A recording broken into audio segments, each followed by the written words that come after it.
What is a statement of faith?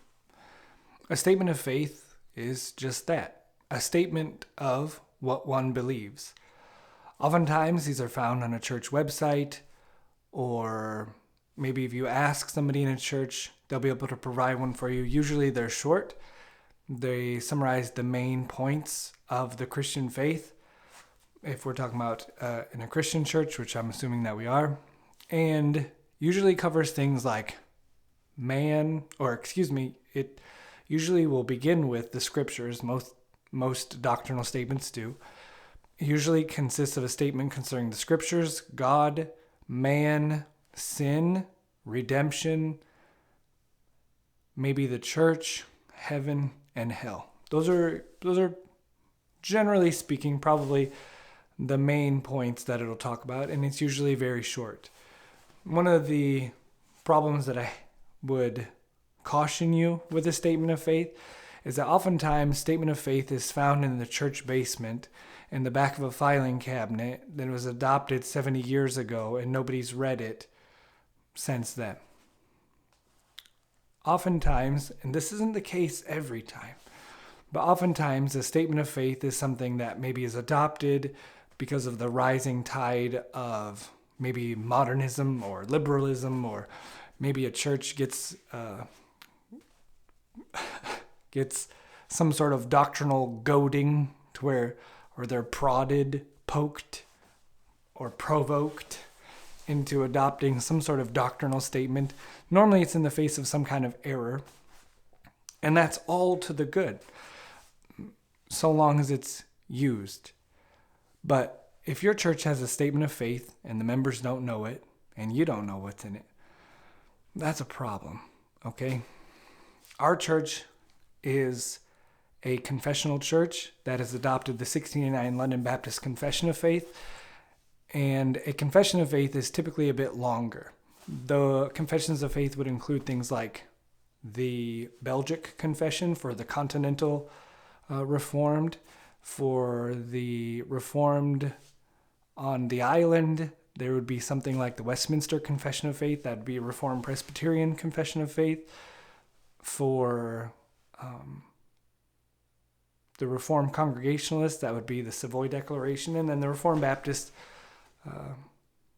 in England would adopt the Second London Baptist Confession of Faith, or the 1689. I prefer those. I would direct you to the 1689, but there's nothing wrong with a statement of faith, so long as the church uses it, promotes it, teaches consistently with it, and it's consistent with what the Bible teaches.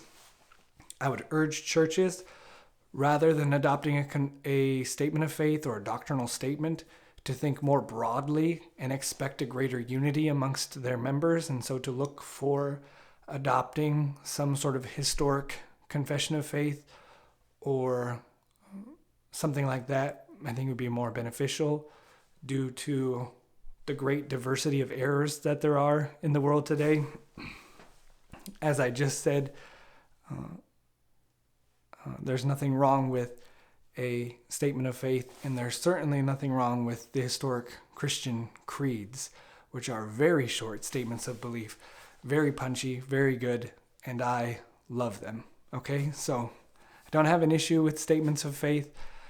I would caution you against thinking that they're sufficient in setting forth what the Bible teaches, and they sort of only do one thing, and that is maybe introduce someone to a church and what it believes. And I don't even think it does that one thing very well. Okay. I think the creeds probably do a better job of introducing someone to the Christian faith. And then something like a confession is more, being more broad, more verbose, longer, that's going to serve a church's needs better than a shorter document would. So, what is a statement of faith? How does it relate to a confession of faith? Those are the differences. Statement of faith is normally shorter. A confession of faith is normally a bit longer, but certainly not anywhere near as long as a systematic theology. I mean, I've got one, Peter Van Maastricht's foray into systematic theology, and just the Prolegomena is like this thick.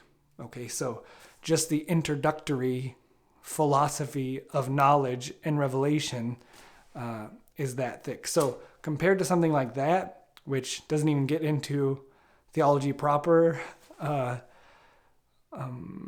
considering how large those tools are, a tool like a confession of faith is probably better suited to a church than a statement of faith, although a statement of faith might be able to be something that's set forth even more briefly than a confession of faith, but it's longer than a creed. And this is just our manner of speaking, so this isn't like, there's not a hard and fast line between a statement of faith, a declaration of faith, a doctrinal statement, and a confession of faith.